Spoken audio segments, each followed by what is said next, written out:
Hi, I'm Thomas, the Accidental DM, and today we're going to continue taking a look at the new 2D20 version of Achtung Cthulhu. I do have one quick correction to make. In my previous video, when I was doing a first look at the player's guide, I may mention that this text was probably all that you needed in order to kind of begin running the game. As I was kind of spending a little bit more time with it, that's not quite accurate. I think I misread some of the copy that Modiphius had put out. The player's guide, unfortunately, doesn't have any enemy NPCs in it or anything like that, so it's really going to be difficult to do a scenario based in this world without some of that sort of stuff. However, it is possible with the quick starter that has been released that you can use some of the creatures that are there, maybe reskin them or reuse or use even some of the NPCs, ally NPCs in the player's handbook to try to do something to kind of make kind of a situation kind of begin to happen. But I do want to talk today specifically about the magic program or the magic system in Achtung Cthulhu, because I think that's one of the things that's going to be very unique about it. Now, one thing I do want to say up front with this is going to be a two-part video because taking a look at it, I think it takes a little bit more time to really go through it and give it all justice. Also with that, it's also important to remember that this is a pre-release version of the PDF that I'm looking at currently. The final version may differ somewhat, and that may explain why there might be some differences in what's happening. But when there is finally a finalized version of this released, I'll make any updates that need to be happened. So right off the bat, as we're beginning then this exploration chapter 4 on magic in Achtung Cthulhu 2D20, it says magic in Achtung Cthulhu remains a rare and unusual practice and is the preserve of sorcerers, scholars, and seekers of forbidden knowledge. So that does kind of tell us and lets us kind of know an idea of the role that magic is going to play. It's going to be a very powerful thing, but it's not something that absolutely everyone has access to. And we'll see that a little bit later with a new mechanism that's added into the 2D20 system for magic specifically. We start off then the section on magic talking a little bit about the history of magic in the setting of the Secret War. And basically it starts off by telling us that the Axis powers used this early in the war, particularly in Poland, which kind of explains why they were so easily overwhelmed, both the Polish and the French armies in the Second World War. But they did get some practice in it with aiding then the forces of Franco in the Spanish Civil War as well. So it kind of gives a little bit of a background of what's going on. After these early victories, however, the Axis kind of pulled back their shock troops to areas that are more sensitive and more mythos related to kind of do a lot more of the behind the scenes stuff as the war kind of came to a bit of a standstill. The Allies then are ultimately playing catch-up. Britain tends to focus, though, more on their Celtic and Norse traditions that they have access to, whereas the Americans, once the American forces get into the war later on, they don't have that same tradition. Kind of a folkloric tradition, a native magic tradition, and so they seem to focus more on kind of the psychic elements as well as extrasensory perception, or ESP. And it also seems to be, at least from what I'm reading from the text, a little bit more tech-focused. But overall, there's a breakdown then of the various schools of magic into two different types and three distinct schools. The two types are going to be battlefield magic and ritualistic magic.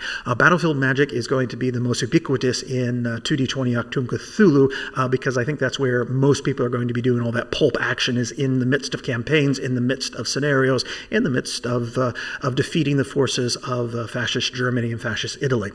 But it's very quick and it's very dirty, and it gets the job done. And I think that's kind of the reason why it becomes such a staple then of both the British and the American forces.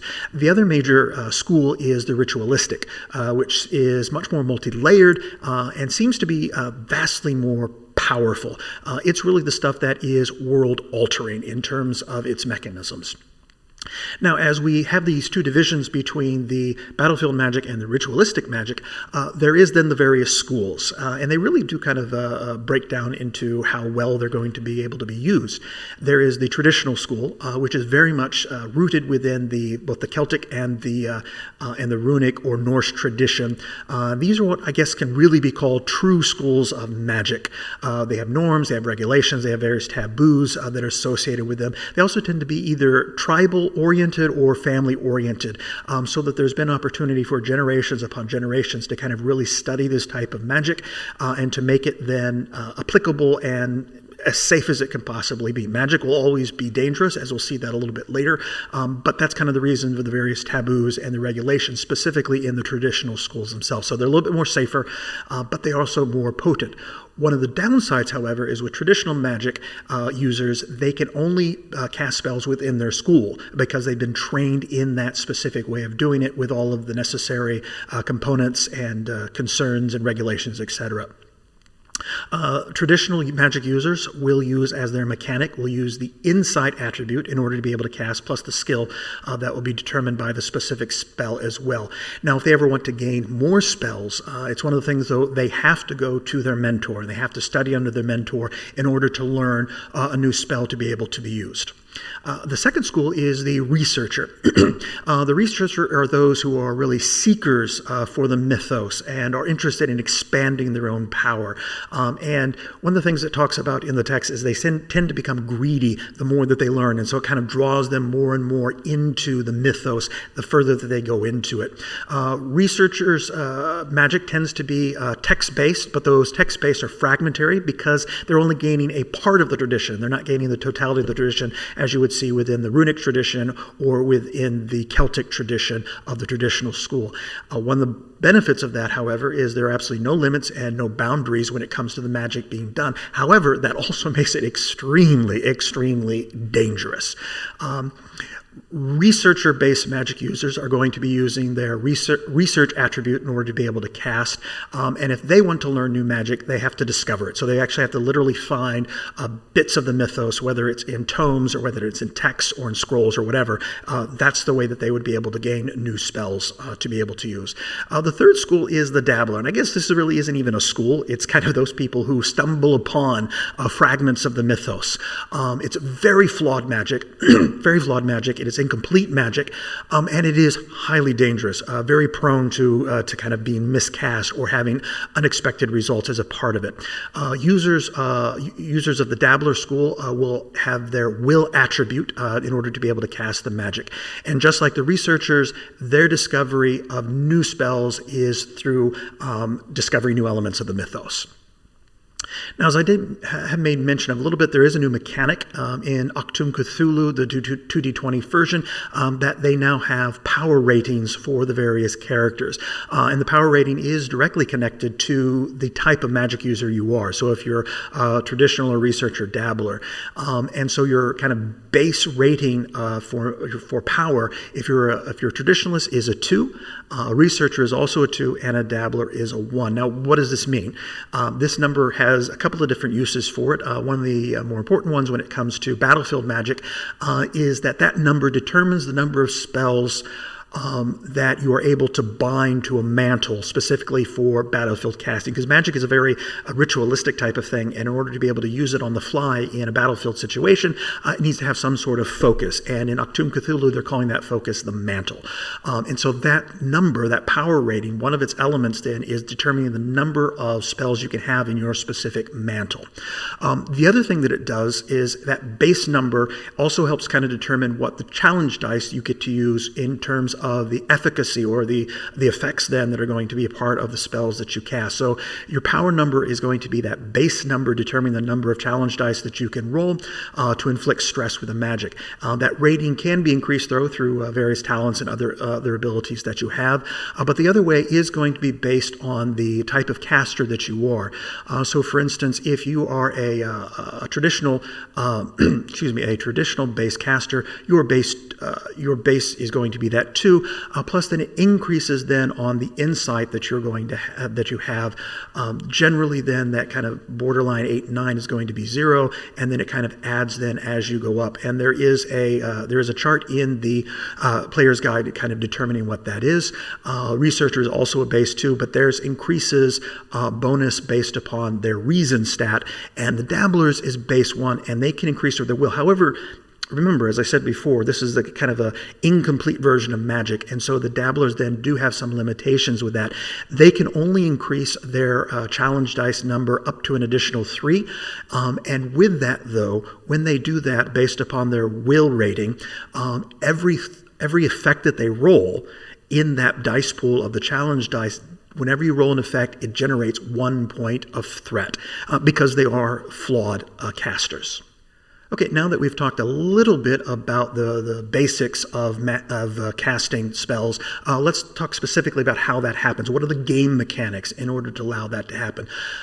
Generally, as I said, in Battlefield Magic, that's going to be about binding it to a mantle. To do that, it's a relatively easy task. It's a skill test, as with most things in 2d20 systems, with a base difficulty of 0. Then the specific spell test is based upon the type of spellcaster that you are. So traditionally, again, they're going to use their insight plus then survival. Researchers are going to use their reason plus their academia. And dabblers are going to use their will plus their resilience because it really is about how are they able to, without any knowledge or anything like that, how are they able to hold things together, that power that's generating, that they're generating, hold that together. How long it's going to take to actually bind the spells, how much time they're going to need in order for preparation is dependent upon the number of minutes equals then the combined spell levels of all the spells that you're going to be binding into the mantle at this particular time. Now, since we talked about skill tests, let's just talk a little bit about what those are and how those work.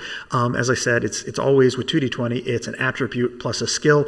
And so your attribute, of course, is going to be based on the school itself. And the skill that's going to be used when casting it is going to be listed in the spell description. So this is a little bit different than when you're actually binding it. So there's a skill test to bind it, but there's also then a skill test and actually to use it within combat. And that skill is going to be listed in the description of the spell itself. Now, also because I said magic is very dangerous, the complication range is also going to vary depending upon the spell. And so that's going to be based upon the spell's difficulty, which again is listed in the spell description. And so a spell difficulty of 1 is just kind of your normal complication range. So if you roll a 20, there's a complication. If it's a difficulty of 2, it's going to be a 19 or 20. If it's a 3, it's 18, 20. So you can see kind of how that's going to kind of begin to progress and increase then the complication range as the spell gets more difficult in its going. And this is related then, of course, to miscasting a spell, which highlights the dangers of magic as kind of being constantly reiterated over and over and over again in Chapter 4. And complications are in addition to, not in replace of, but are in addition to the normal cost of a spell, because a spell is always going to be draining something from the caster. Okay. And complications, how that works out, there is, I think it's left a little bit up to the players and the GM's kind of determination of how they want that to work out. But it does say on page 141, these complications range from unexpected and hilarious to the downright deadly. And then it does give some specific examples of what that might be. It's more on the deadly side as opposed to the hilarious side. But some of the examples are it hits a wrong target or it hits an ammo cache. Healing, if you're casting a healing spell, it may affect a friend and a foe, or it could even possibly bring dead enemies back to life that you've already taken care of. They're back in the game then. But however, it is successfully cast. If you successfully cast the skill test, it doesn't stop it from casting if you have a complication. It will always work just with something additional added to it. Okay. Now, the specific skills that are going to be called for in the various tests are listed over to my right. And so they're academia, which is very much focused onto the occult.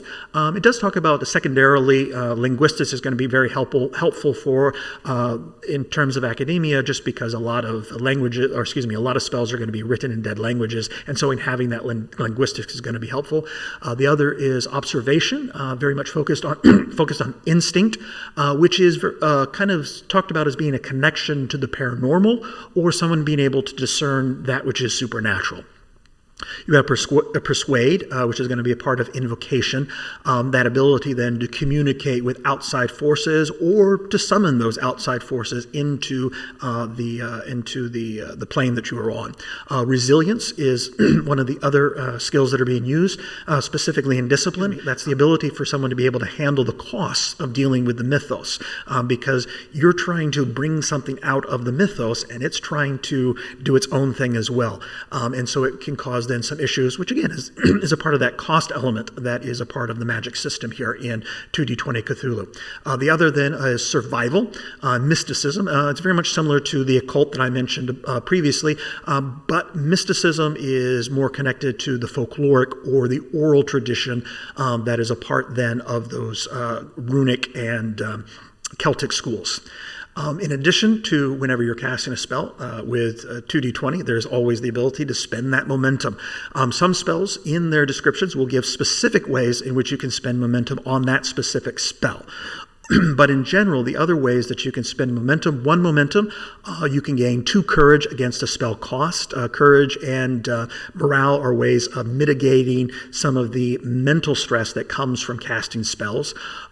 A momentum spend can also allow you to gain +1 challenge dice to the target when rolling. You can spend 2 momentum in order to double the duration of a non-instantaneous spell, so you can make it last longer, because a lot of the spells seem to be instantaneous, but in those cases where they might last longer than that, say for a set number of rounds or for the entirety of a scene, you can have it continue on beyond what is set in there by spending 2 momentum. So now let's take a look at what some of these spells actually look like and how they're put together. I went ahead and put one example up so we can kind of follow along to see how that's put together. This is spontaneous combustion, which is one of the spells which is in the psychic or ESP or extrasensory perception spell list that is kind of the American spell list. One of the first things that's on there is the skills. So that's in addition to the user type ability, you add that skill in order to determine what the test is going to be, in order to figure out what is going to be a successful test in order to cast this spell in that particular situation. Next, then, we can kind of see the difficulty in this particular case of spontaneous combustion. We have a difficulty of 1, and so that's the number of successes that are going to be required. And also remember that's going to affect then the complication range. So in our particular case of a difficulty of 1 casting, that means the normal, if you roll a 20 on your D20, that's going to be when a complication is affected. If applicable, also in difficulty is where you'll see if an opposed test is possible, because sometimes if you're battling mental to mental, there might be an opportunity for the target of the spell in order to kind of fight back to mitigate some of the cost, and when that happens, that'll be listed then specifically in this area on difficulty. The next section is on cost, and this is really very much in terms of battlefield cost, and it's part of that mental stress that's going to be inflicted upon the caster for using this dangerous mythos magic. Courage and morale, as I believe I mentioned earlier, are able to mitigate some of that. So it's that resistance, kind of like armor to physical stress. It is the resistance then for mental stress, courage, and morale.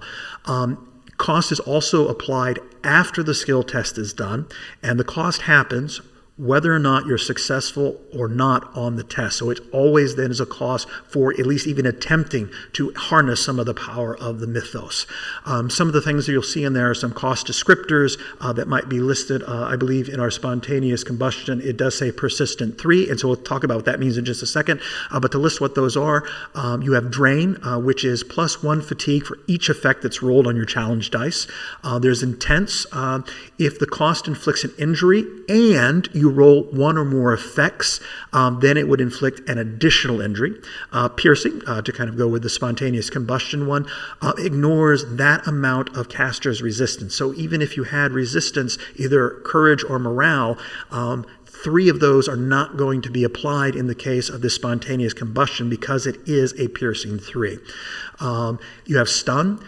If there are a number of effects that are equal to or greater than the spellcaster's resilience, then you would not be able to take an action in your next turn because you're just completely overwhelmed and completely exhausted from casting that spell that you'll lose your action in the next turn. And then there's vicious, which is +1 stress per effect rolled. So that's another one of those descriptors that are there. The next section that we see is duration, so kind of how long that happens or what happens as part of that. In our case of our example, it is instantaneous, so that means it happens immediately. It's kind of a one and done type of thing. There are other opportunities where it might list a number of rounds or say that it's specifically associated to a scene itself and it will end at the end of the scene. You can use, though, with things that are more than instantaneous, you can use a minor action in order to just simply dispel it. It can also be dispelled when a caster suffers an injury, or as the text says, forcibly distracted, normally requiring creating a truth. That's very similar to some of the issues that we'll see later on in the next video when we talk specifically about ritual casting, that's a way of putting an end to the spell or putting an end to the ritual. And so it's the same then when it comes to battlefield spells that go longer than just the instantaneous. Next up is the effects, and that's going to list then the type of effects, who or what is affected, and what that effect is going to be. So it's really the kind of the meat of the spell itself, how many challenge dice, what type of damage, et cetera, that sort of thing. The other thing that's going to be listed is flawed. And now this really does have to do more with the dabblers for when they try to cast a flawed version of this spell. Because remember, they're the ones that they're stumbling upon things they don't really know it all that well. And so there's always going to be a problem with them whenever the dabbler is casting a spell. And so flawed then will list in the specifics, if applied, when casting this flawed version of it. In addition to the specifics in the spell description for a dabbler casting a flawed spell, there's other general ones that can also be applied at the same time, and the text then gives us some opportunities to see what some of those are. And again, I think it can be up to the GM and the player together kind of talking about what those things are to kind of understand what happens when a dabbler casts these spells. So in addition to the specifics that may be listed in the spell description itself, some of the more general ones is they will always suffer one complication. So that's one example of a flawed casting of a spell by a dabbler. Another is that if they want to purchase any additional D20s, it can only be done through threat and not through momentum spends. Or it could be that one of the other possibilities of a flawed version of the spell is any specific momentum spends that are available to the spell itself are not going to be applicable because it's a flawed. So they've only got a part of it, and so they don't get all the benefits of what the spell might be. The last section then that is listed is going to be what the specific momentum spends that are possible as a part of these spells. And so in our particular example here, it says for 2 momentum, add the area affected, or for 2 momentum, add the piercing 2 effect, or for 2 momentum, the object or creature may be targeted within medium range. And so those are just some of the examples of how momentum spends can change then the way that the spell works. And I think that's where we're going to put an end to our look at magic in 2D20 Achtung Cthulhu for now. We'll pick up with the second part of this video, kind of going through the different types of magic that are available in the system, as well as then taking a look at ritual magic, and more importantly, how is it that you're going to be able to combat some of this stuff when you're dealing with it in game. And so until next time, I hope you enjoyed this video and getting a better understanding of the 2D20 system. With that caveat, remembering this is still then a pre-release version of the PDF, and things still might be able to change. But if you did like the video, please give me a like, comment down below, subscribe, or share this video with your friends. Thanks, and I'll see you next time.